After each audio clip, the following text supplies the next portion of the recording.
বুধ, মার্কারি সূর্যের সব থেকে কাছের গ্রহ।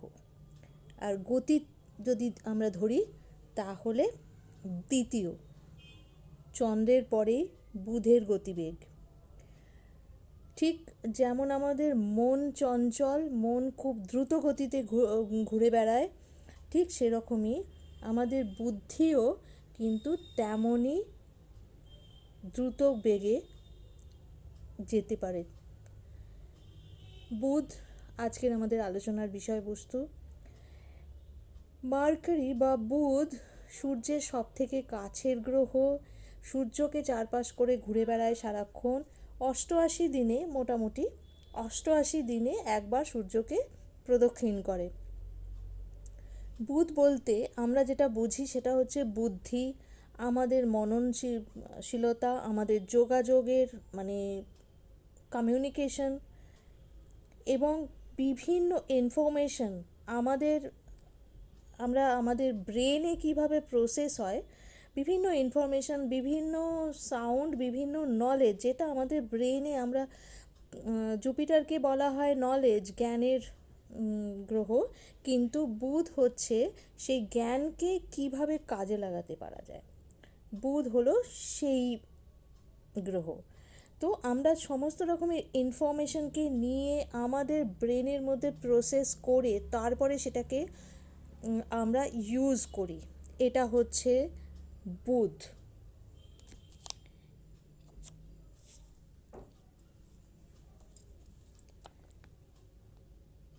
এই হলো বুধ সূর্যের চারপাশে 88 দিনে মোটামুটি ঘুরতে মানে প্রদক্ষিণ করে। আমরা যেভাবে কথা বলি, যে ভাষায় কথা বলি, লিখি, ঘুরে বেড়াই, বিভিন্ন ছোটোখাটো ভ্রমণ করি, আমাদের প্রতিদিনের যে হিসেব নিকেশ, যে ব্যবসা বাণিজ্য প্রতিদিনের যেগুলি, বা কোনো টেকনোলজিকে ইউজ করা, এইগুলোকে আমাদের দৈনন্দিন জীবনে যে ব্যবহার করা হয়, এগুলো সব কিছু হয় বুধের প্রভাবে। বুধ তার যুক্তি এবং বিচার বিবেচনা দিয়ে আমাদের মনকে কিন্তু প্রভাবিত করতে পারে। একটা নলেজ, একটা ইনফরমেশনকে বুধ তার মতন করে প্রসেস করে আমাদের ব্রেনে আমাদেরকে সেটাকে ফিড করাতে পারে এবং সেই অনুযায়ী আমাদের ব্রেন অ্যাক্টিভেটেড হয়। সেই জন্য বুধ এবং চন্দ্র দুজনের যদি জুতি থাকে, সেই জুতি বহু ক্ষেত্রে অনেক বেশি টেনশনদায়ী হয়, অনেক বেশি চিন্তাজনক সেটা। তার কারণ এই দুজনের এত এরা এত বেশি গতি, ভীষণভাবে চঞ্চল এবং বিভিন্ন রকমভাবে ম্যানিপুলেট করতে পারে। বুধ বা মনের অবস্থান অনুযায়ী যদি এরা জুতি করে, তাহলে কিন্তু কারোর যদি জন্মছকে বুধ বা চন্দ্রের জুতি থাকে, তাহলে অনেক সময় দেখা যায় যে তারা খুব ম্যানিপুলেটর হয়। আবার বুধ যেমন চন্দ্রের সঙ্গে খুব একটা ভালো সম্পর্ক নয়, কিন্তু বন্ধুস্থানীয়দের সাথে বুধ কিন্তু আমাদের বন্ধুবান্ধবও বোঝায়।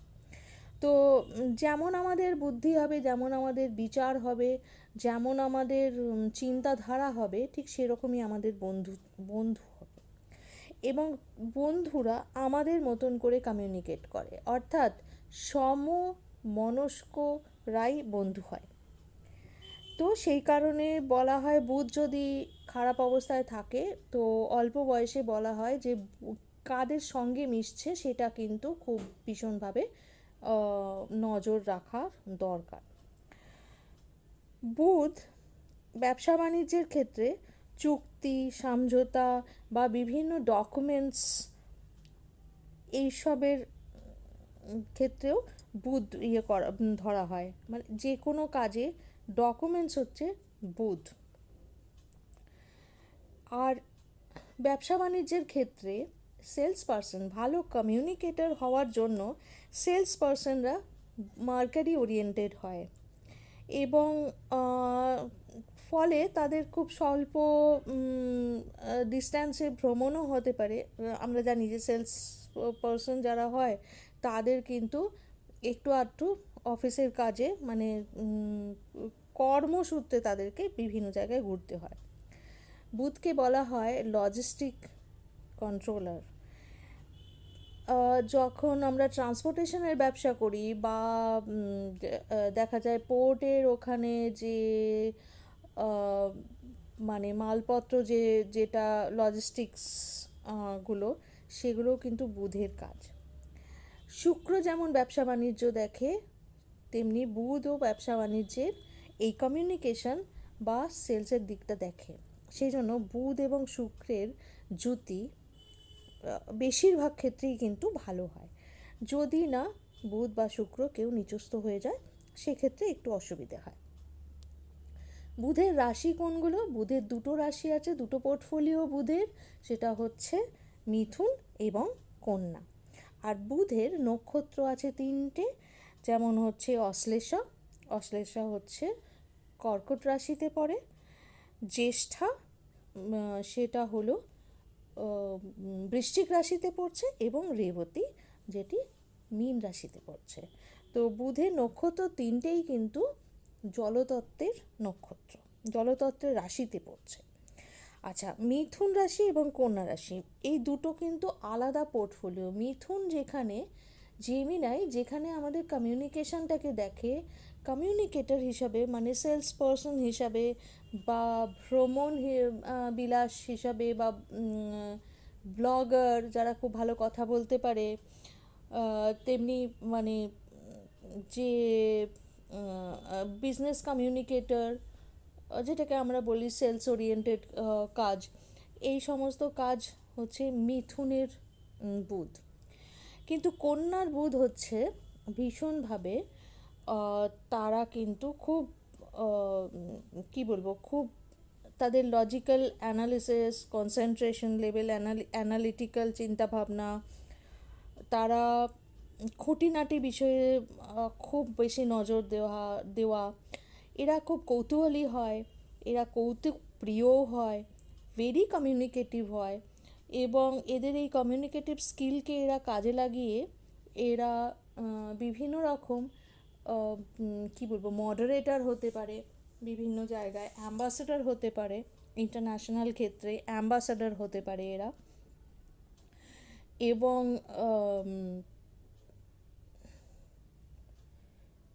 বুধের কন্যার যে বুধ, মানে বর্গ লগ্ন বা বর্গ রাশির যে বুধ, সেই বুধ কিন্তু আমাদের লয়ার, জাজ, ডিটেকটিভ, ট্যাক্স কনসালট্যান্ট, তারপরে হচ্ছে বিভিন্ন বিভিন্ন ক্ষেত্রে প্রবক্তা হিসাবে কাজ করতে পারে।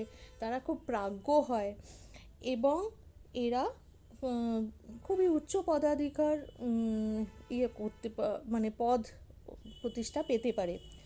বুধের ক্ষেত্রে আরেকটা জিনিস হচ্ছে, বুধকে বলা হয় সে হচ্ছে রাজপুত্র, মানে বুধের ম্যাচরিটিটা কম থাকে, খুব চঞ্চল বেশি হয়, বছরে 3-4 বার এরা বকরি হয়, এবং ফলে এদের মানে বুধ বেসিক্যালি চিন্তা ভাবনার রাশি, যেখানে চিন্তা ভাবনা হয়, কিন্তু চিন্তা ভাবনার আবার দুটো পার্ট আছে। একটা হচ্ছে ঝট করে কোনো একটা জিনিস, কোনো একটা জ্ঞানকে অর্জন করে নেওয়া এবং সেটাকে সাথে সাথেই সেটাকে ডেলিভার করা, এইটা যেমন বুধের একটা কাজ, সেটা হচ্ছে মিথুন রাশির বুধ। এবং কন্যা রাশির বুধ হচ্ছে সেটাকে খুব ভালো করে বিশ্লেষণ করে তার থেকে কোনো ইনফারেন্স ড্র করা, এটা হলো বুধের আরেকটা দিক। বুধের রং হচ্ছে সবুজ, গ্রিন কালার হলো বুধের রং। বুধ কন্যা রাশিতে উচ্চস্থ হয় এবং মীন রাশিতে নিচস্থ হয়। কন্যা রাশিতে উচ্চস্থ হয় তার কারণ হচ্ছে চিন্তা ভাবনা করতে পারে, মানে বিশ্লেষণ করতে পারে, কৌতূহল আছে এবং সেটাকে ঠিকভাবে ডেলিভার করতে পারে, অঙ্ক ভালো হয়, ম্যাথমেটিক্যাল বিশ্লেষণটা, অ্যানালিসিসটা ভালো হয়। এবং আরেকটা জিনিস যেটা হয় সেটা হচ্ছে এদের কোয়ারিজ প্রচুর থাকে। এরা যেমন কমিউনিকেটিভ হয়, এরা বিভিন্ন লোকের কাছ থেকে কথা বলে ইনফরমেশান নিতে পারে এবং সেই ইনফরমেশানকে আবার সুন্দরভাবে সুন্দর জায়গায় ডেলিভার দিতে পারে। এবং মীন রাশিতে নিচস্থ হওয়ার পিছনের কারণ হচ্ছে মীন রাশি ভীষণভাবে ভাবনাত্মক রাশি এবং বুধের কোনো ভাবনাত্মক জায়গা বুধের পছন্দ নয়। বুধ ভীষণভাবে প্র্যাকটিক্যাল একটা গ্রহ। আচ্ছা, যখন বক্রি হয় বুধ, সেই সময়তে বিভিন্ন রকমের কথাবার্তার মাধ্যমে সম্পর্কের জটিলতা আসে।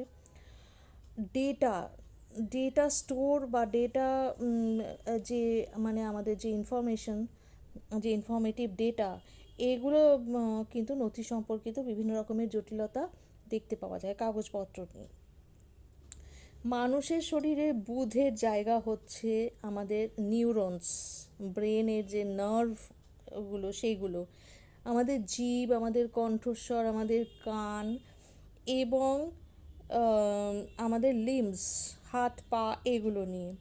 তো মানে বেসিক্যালি বুধ যেমন শোনে, ইনফরমেশন নেয়, আমাদের সমস্ত যে নার্ভাস সিস্টেম, যে আমাদের 5টা ইন্দ্রিয় আছে, এগুলো কিন্তু বুধের আন্ডারে।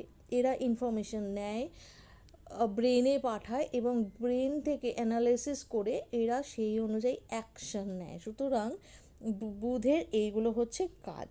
তো বুধ যদি আর পড়াশোনার ক্ষেত্রে বুধ হচ্ছে মানে বিভিন্ন ল্যাঙ্গুয়েজ, ডিফারেন্ট ল্যাঙ্গুয়েজ, যেটাকে মানে আমরা সাইন ল্যাঙ্গুয়েজ হতে পারে, আমরা কোনো টেকনিক্যাল ল্যাঙ্গুয়েজ হতে পারে, এমনি ভাষা হতে পারে, বিভিন্ন ভাষা হতে পারে। এবং বুধ যদি কখনো কোনোভাবে নিচস্থ হয় বা খারাপ অবস্থায় থাকে, তাহলে লিখতে বলা হয়। যত বেশি লেখা হবে তত বেশি মানুষের মাথার এই জট ছাড়বে, এবং যত বেশি জট ছাড়বে তত ক্ল্যারিটি আসবে। সেজন্য বুধকে স্ট্রং করতে গেলে লেখার দরকার। এবং বুধকে যেহেতু আমরা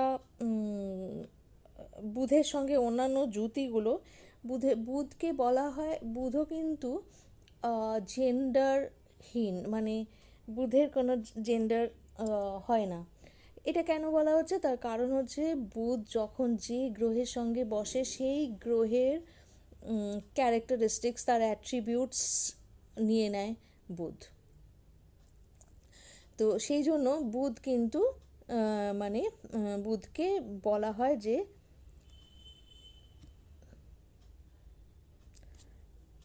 বুধকে নপুংসক বলা হয়। খুব উইটি হয়, যাদের বুধ খুব স্ট্রং, এই মানুষেরা খুব, বুধের জাতকরা খুব উইটি হয়। এদের দেখতে বয়সা আন্দাজে বাচ্চা লাগে এবং এদের মনটা খুব শিশুসুলভ থাকে। এরা কোনো মানে ম্যাচিওর্ড লুক কিন্তু বুধের কখনোই হয় না। এই কারণে বুধকে রাজপুত্র বলা হয়, মানে রাজকুমার বলা হয়। যখন যে গ্রহের সঙ্গে যুতি করে তখন তার মতন রূপ নেয়, এই জন্য এদেরকে নপুংসক বলা হয়। এবং যদি বৃহস্পতি আর বুধের যুতি হয়, তাহলে সেই ব্যক্তি খুব, মানে যদি পরিবেশটা ঠিক থাকে, অর্থাৎ বৃহস্পতি এবং বুধ দুজনেরই যদি মানে ঠিকঠাক ডিগনিটিতে থাকে, তাহলে তারা ভাষাবিদ হতে পারে, ওরেটর হতে পারে, প্রফেসর হতে পারে, তারা তারা বিচারপতি হতে পারে এবং উচ্চশিক্ষায় শিক্ষিত হয়। খারাপ বুধ ঠিক সেরকমভাবে কী করে, খুব অল্প বয়সেই সেটা বোঝা যায়। অল্প বয়সে বাচ্চাদের মুখ বধির, মানে ডিফ অ্যান্ড ডাম হতে পারে, তাদের নার্ভের সমস্যা হতে পারে, নার্ভ রিলেটেড প্রবলেম হতে পারে, অটিজম দেখা যেতে পারে। এবং শিশুকালীন সময় থেকেই এই বুধের যে প্রবলেম, লজিক্যাল থিঙ্কিং, তারপরে ঠিক মতন হাত এবং মাথার কোঅর্ডিনেশন হচ্ছে না, এই ধরনের গুলো দেখতে পাওয়া যায়। তো বুধ হলো আমাদের কি বলবো, জ্যোতিষে, অ্যাস্ট্রোলজিতে বুধ কিন্তু একটা বিরাট রোল প্লে করে। কারণ আমরা যাই শিখি না কেন, যাই করি না কেন, এভরিথিং ইজ কমিউনিকেশন। এক জায়গা থেকে আরেক জায়গায় যাওয়াটাও যেমন কমিউনিকেশন, ইনফরমেশন নিয়ে সেটাকে ডেলিভার করাটাও যেমন কমিউনিকেশন, সেরকম আমাদের শরীরে যে ইন্দ্রিয়কে থেকে যা কিছু ইনফরমেশন নেওয়া হচ্ছে, ইন্দ্রিয়কে কাজে লাগিয়ে আমরা আমাদের শারীরিক সমস্ত কাজকর্ম করি। তো সুতরাং বুধ খুব ইম্পর্ট্যান্ট। বুধ পড়াশোনার কথাও বলে, বুধ ডিগ্রির কথাও বলে, বুধ আবার ইন্টেলেকচুয়াল লেভেলটাকেও বুধ হিসাবে ধরে নেওয়া হয়। জ্ঞান তো যেহেতু জুপিটারের আন্ডারে, জুপিটার জ্ঞানকে বোঝায়, কিন্তু জ্ঞান শুধু অর্জন করলে হয় না, জ্ঞানকে কাজে লাগানোটা একটা বড় ব্যাপার। তো বুধের পোর্টফোলিও হচ্ছে সেই জ্ঞানকে কাজে লাগানো। সেটা মিথুন রাশির বুধ হোক বা সেটা কন্যা রাশির বুধ হোক। সেই বুধ জ্যেষ্ঠা নক্ষত্রের বুধ হতে পারে, অশ্লেষা নক্ষত্রের বুধ হতে পারে, বা রেবতী নক্ষত্রের বুধ হতে পারে। তো এই হলো বুধ। আমার বেদিক লাইটসের গ্রহ শৃঙ্খলার মধ্যে এটা আমার চতুর্থ পোস্ট। আপনাদের ভালো লাগলে আপনারা লাইক করবেন, শেয়ার করবেন, কমেন্ট করবেন এবং সাবস্ক্রাইব করবেন। অনেক ধন্যবাদ। নমস্কার।